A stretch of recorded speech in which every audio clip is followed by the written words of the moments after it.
Good morning, President Lagarde, Madame Lagarde, ECB board member Isabel Schnabel, ladies and gentlemen, dear friends. It's great to see you all here today, this morning, so welcome. I'm very pleased to welcome you to this conference, which brings together the ECB and its watchers since 1999. I'm delighted that we can have so many of you here in person this year. Even though we're still under Corona rules, the rules are when you walk around with mask.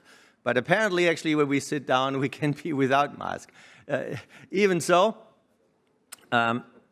many of our friends and colleagues are also with us online. So greetings to you. It's great to have you on board also today. And I hope next year we can have all of you a full-size conference in location.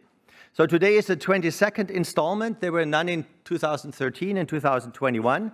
The 2020 conference had to be moved from March, 2 years ago this time, to the September, and then took place in a hybrid format with some of the speakers and a few participants. So it's great that we can now relate directly again.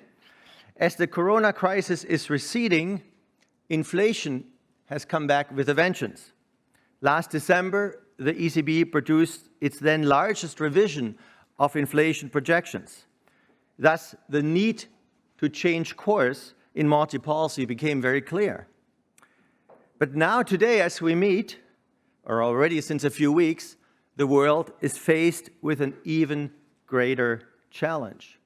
Outright war in Europe, the large-scale Russian attack on Ukraine.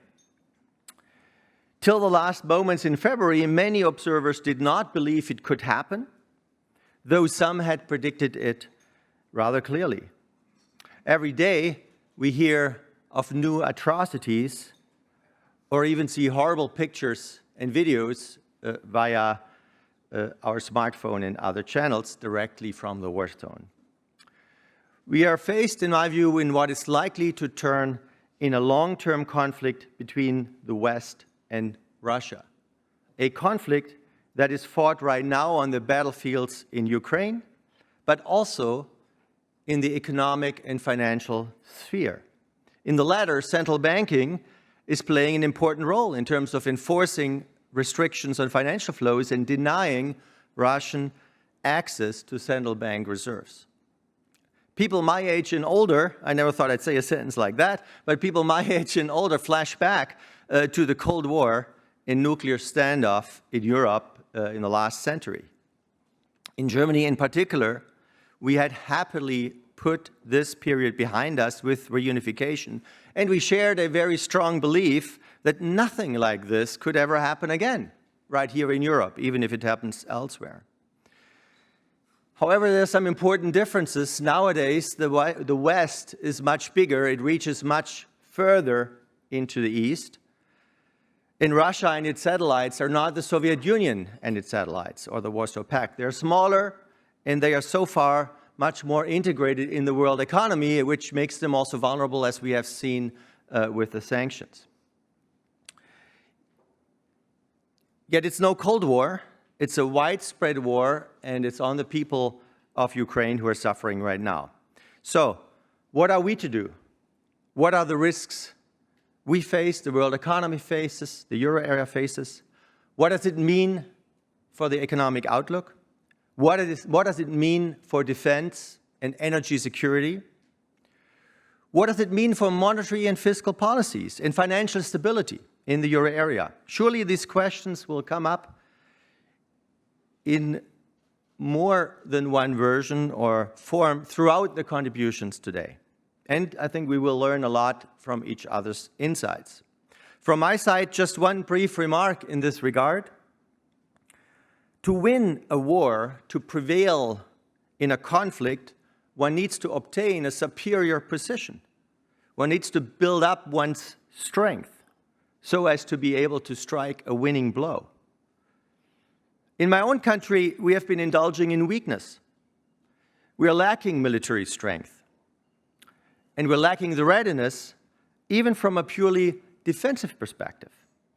We're lacking energy security because of poorly diversified energy imports. Finally, we are probably also not much used to the idea that we have to be ready to fight to protect what we have, and to be ready to fight alongside our allies to protect what they have. And I don't just mean material things. Personally, I think the change of course signaled by the government's decisions on February 27 and summarized in the Chancellor's speech represents a lasting change and an understanding of the need for a new commitment.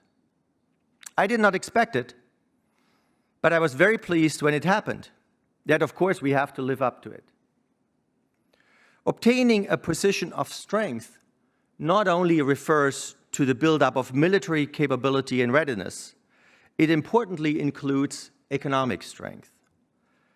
Many of us have to produce forecasts these days to advise decision makers, and we are debating moderate, negative, and extreme scenarios for the outlook.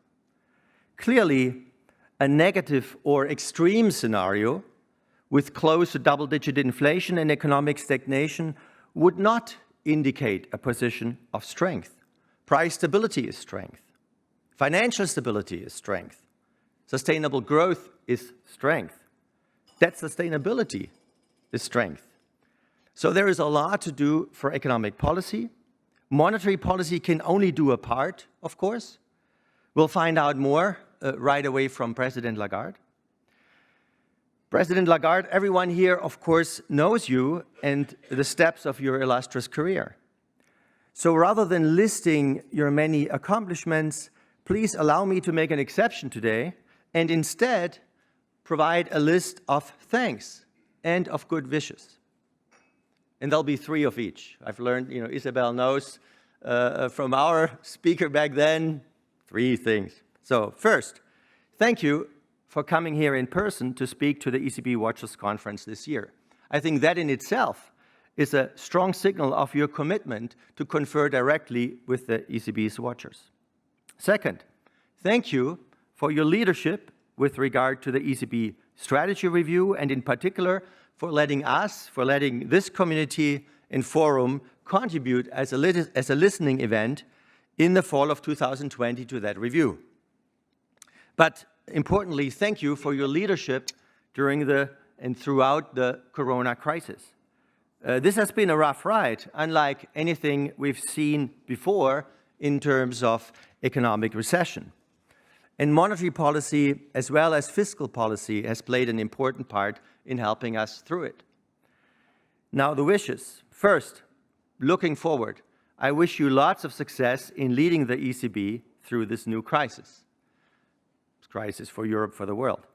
Second, I wish you continued and great success in contributing to the economic war effort in terms of financial sanctions. And thirdly, I wish you great success in navigating a good course in monetary policy that will help the euro area economy in these difficult times to avoid stagflation and to help it sustain and develop the strength needed in this conflict. So without further ado, may I ask you to the podium, President Lagarde.